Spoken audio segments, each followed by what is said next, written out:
పెద్ద పెద్ద హోటల్లో వంటలు చేసే చెఫ్‌లు ఉంటారు కదా! వాళ్ళకి గూడా కుదరదు. ఈరోజు కుదిరినట్టు టేస్టు. మా పిల్లలేంటంటే హోటల్‌కి వెళ్ళినప్పుడు ఈరోజు చికెన్ తెచ్చుకున్నారనుకోండి, ఇంకో 3 డేస్ తర్వాత అదే హోటల్‌లో అక్కడ చికెన్ తీసుకొచ్చుకున్న కర్రీ గానీ, బిర్యానీ గానీ, ఇవాళేంటి ఇట్లుంది టేస్ట్ వేరేగుంది, మొన్న భలే ఉంది, ఇవాళ బాలేదు అని అంటుంటారు. అప్పుడు నేను చెప్తుంటాను, అందరికి ఒకసారి కుదిరినట్టు ఇంకోసారి కుదరదు. చెఫ్‌లకే బాగా వాళ్ళు నేర్చుకొని అన్నీ చేసే వాళ్ళకే కుదరకపోతే, ఇంట్లో మేము వండే వాళ్ళకి మాకు ఈరోజు భలే కుదిరింది, టేస్ట్‌గా ఉందనుకోండి కర్రీ, ఇంకో రోజు ఇదేంది ఇట్లా చేసావు కర్రీ, ఇది టేస్ట్ లేదే, మొన్న ఈ కూరే భలే చేసావు అని అంటుంటారు. అట్లాగే ప్రతి ఒక్కరికి కర్రీ అనే కాదు, ఏదైనా ఏందంటే ఒకరోసారి కుదిరినట్టు ఇంకోసారి కుదరదు కదా! మీరేమంటారో కామెంట్ చేయండి. ఇది ఉల్లగడ్డ, టమోటా, మునక్కాయ కర్రీ అండి. ఇది మా ఇంట్లో పిల్లలు చిన్న పిల్లలప్పుడు తెగ తినేవోళ్ళు, భలే ఇష్టంగా తినేవోళ్ళు.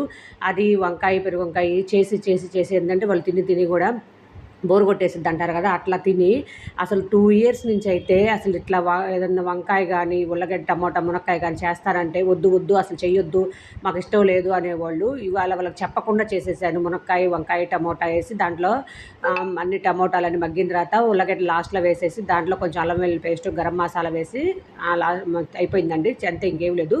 భలే టేస్టీగుందసలు. ఇవాళ ఏంది ఇంత టేస్టుంది, ఎట్లా చేసావు? ఎవరన్నా బయటిచ్చారా? ఎదురింటోళ్ళు ఇచ్చారా? అని అడుగుతున్నారు. అంతే అట్లా ఉంటదండి పిల్లలకి. నచ్చితే ఒక లైక్ ఇచ్చి ప్లీజ్ సబ్స్క్రైబ్ చేసుకొని ఎంకరేజ్ చేయండి.